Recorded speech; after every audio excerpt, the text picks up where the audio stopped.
Ebből a videóból megtudhatod, bullshit nélkül, hogy miért más a Lingdorf Audio, mint más hifi gyártók. Első ránézésre azt lehet látni, hogy ezek sem kimondottan filléres tételek. Viszont hozzá kell tenni, hogy itt bizonyos szolgáltatás társul az árcédulához, amit más erősítők nem nagyon képesek megadni. Most ezzel a bizonyos plusz szolgáltatással foglalkozunk egy kicsit mélyebben, átnézzük, hogy milyen extrák rejtőznek az erősítő szoftverében, mit jelent a széleskörű konfigurálhatóság, és ehhez a gyártó saját fejlesztésű applikációját, illetve webes felületét hívjuk segítségül, végignézzük a fontosabb menüpontokat, és megtudhatjátok, hogy miért jó, hogy ilyen sok mindent lehet a készülékeken állítani. Ja, és majdnem elfelejtettem mondani, hogy ezek a plusz szolgáltatások, mindez, amit látni fogtok, az összes Lingdorf erősítőben megtalálható. Tehát a TDI 1120-tól kezdve TDI 3400-ig pontosan ezek az extrák állnak rendelkezésre, az olcsóbb és a drágább modellnél is. Ha megnyitod a telefonodon vagy a tableteden a Lingdorf Audio alkalmazást, akkor ezt a fő képernyőt láthatod. Gyakorlatilag helyettesíti a hagyományos távvezérlőt, kényelmesen telefonról, tabletről tudod vezérelni az erősítőt. Ezt el lehet érni asztali számítógépről, telefonról, iPadről, beírjuk az IP címet, és ez rendelkezésre áll. Itt rengeteg finom beállítás van elásva, amiken most gyorsan végig megyünk. Hogyha rámész itt a bal felső sarokban a Setup gombra, akkor bejön a konfigurációs menü, és itt a bemeneteknél rengeteg bemenet közül választhatunk. Ez a fullos kiadású TDI 3400, ez ugye eredetileg egy moduláris erősítő, de ez most az összes lehetséges bővítőkártyát tartalmazza. Hogyha rámegyek az Edit gombra egy adott bemenetnél, akkor megadhatok egy teljesen egyedi nevet is az adott bemenetnek, tehát mondjuk a digitális bemenetre csatlakoztattam egy PlayStation-t, akkor ezt átírhatom arra, hogy PlayStation, és akkor így teljesen logikusan az jelenik meg az erősítő kijelzőjére, meg amikor bemenetet keresek. Vagy ha mondjuk nem használom ezt az adott bemenetet, mert pont a coaxra nem kötöttem rá semmit, akkor itt egész egyszerűen rámegyek arra, hogy Disable, és onnantól kezdve az erősítő nem jeleníti meg feleslegesen a listában ezt a bemenetet.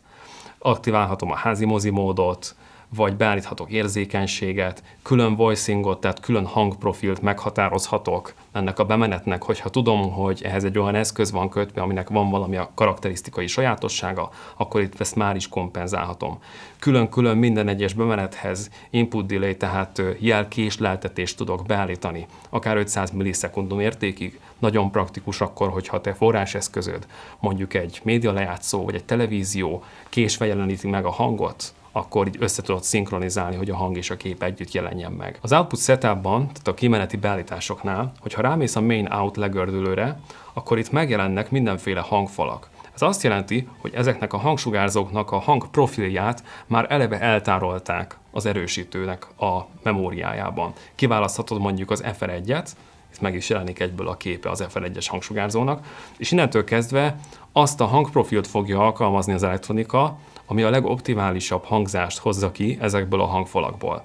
Sőt, mélysugárzót is hozzáadhatsz, meg lehet adni, hogy egy mélyládád van, vagy esetleg 2, vagy tegyük fel, hogy 2 Lingdorf BV2-es mélysugárzó van ehhez az erősítőhöz csatlakoztatva, kiválasztom, hogy 2 darab Lingdorf BV2, és pak, meg is jelenik. Ott mutatja és vizuálisan megerősíti, hogy igen, ő akkor mostantól kezdve úgy fogja hajtani a mélyláda kimenetet, hogy BV2-nek megfelelő jelet biztosítson. Ezután megadhatjuk inch vagy centiméter pontossággal, hogy a frontsugárzók milyen messzire tartózkodnak, külön a bal, külön a jobb hangfalakat, és külön-külön a 2 mélyládának is a távolságát meg tudjuk határozni. Ezután következik a Room Perfect beállítás, ami ebben az iparágban a második legjobbnak nevezhető szobakorrekciós rendszer a JBL szintézis megoldása után. Itt most nem futtatom le a mérést, mert nincsen nálam a mikrofon, de egyébként megtehetném. A Lingdorf ad az erősítőhöz egy profi bemérő mikrofont, egy mikrofonálványt és egy jó hosszú mikrofonkábelt is, egy szimmetrikus kábelt, úgyhogy ezeknek a beszerzésével nem kell külön bajlódni. Ez mindegyik modellnél, mindegyik Lingdorf stereo erősítőnél rendelkezésre áll. A Voicing Setup az hangprofilokat tartalmaz.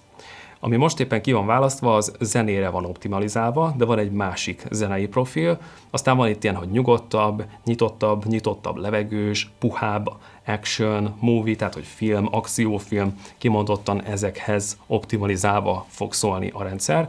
Tegyük fel, hogy szeretnél magadnak egy saját beállítást, akkor mondjuk Netflix nézéshez azt mondod, hogy Netflix, és rámegyünk a hozzáadásra, és megjelenik ez az almenü. És létrehozhatsz gyakorlatilag bármilyen profilt, belenyúlhatsz a frekvenciába, a Q, tehát a meredekségi görbét, hogy mennyire lapos vagy meredek legyen az adott pont, ahol átvált a következő szűrőre, a gain, tehát a jelszint külön-külön állítható mindegyik szűrőnél, és ezekből létre lehet hozni összesen kb. 30 darabot, tehát kb. 30 különböző beállítást, profilt létrehozhatsz. Ez praktikus tud akkor is lenni, hogyha mondjuk van egy nagyon régi lemezed, aminek nagyon vérszegény a mély hang tartománya, akkor létre tudsz hozni egy olyan hangbeállítást, ami azt a régi rossz minőségű, hangminőségű lemezt egy kerekebb, teltebb hanggal jeleníti meg. Vagy mondjuk van egy olyan régi poppos, diszkós sláger, aminek meg túl sok a mély hangja ezzel a rendszerrel. Akkor is tudod ezt egy ilyen beállítással kompenzálni.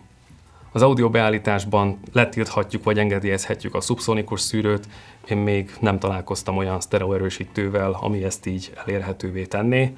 A Room Perfect Bypass-t elérhetővé tehetjük. Aztán vannak még itt olyan hangerőbeállítások, hogy a maximum hangerőt is meg lehet szabni, hogyha valaki véletlenül oda megy az erősítőhöz és úgy feltekeri, akkor meg tudod szabni, hogy oké, akkor maximum 70 vagy 80%-ig tudjon csak elmenni az elektronika, vagy ameddig te szeretnéd. Lehet egy default, egy alapértelmezett hangerőt is beállítani, hogy amikor bekapcsolod a rendszert, akkor eleve legyen egy adott hangerő, amivel te szoktad használni a hangrendszeredet, és ezt külön-külön meg lehet határozni a hangfalaknál is, meg a fejhallgatóknál is. A HDMI beállításoknál a CES funkciót felül lehet bírálni, hogyha nem tartasz rá igényt, akkor kikapcsolhatod, és nem fog bezavarni. Vagy itt van a HDMI kimenetnél, hogy legyen-e hang egy HDMI kimeneten.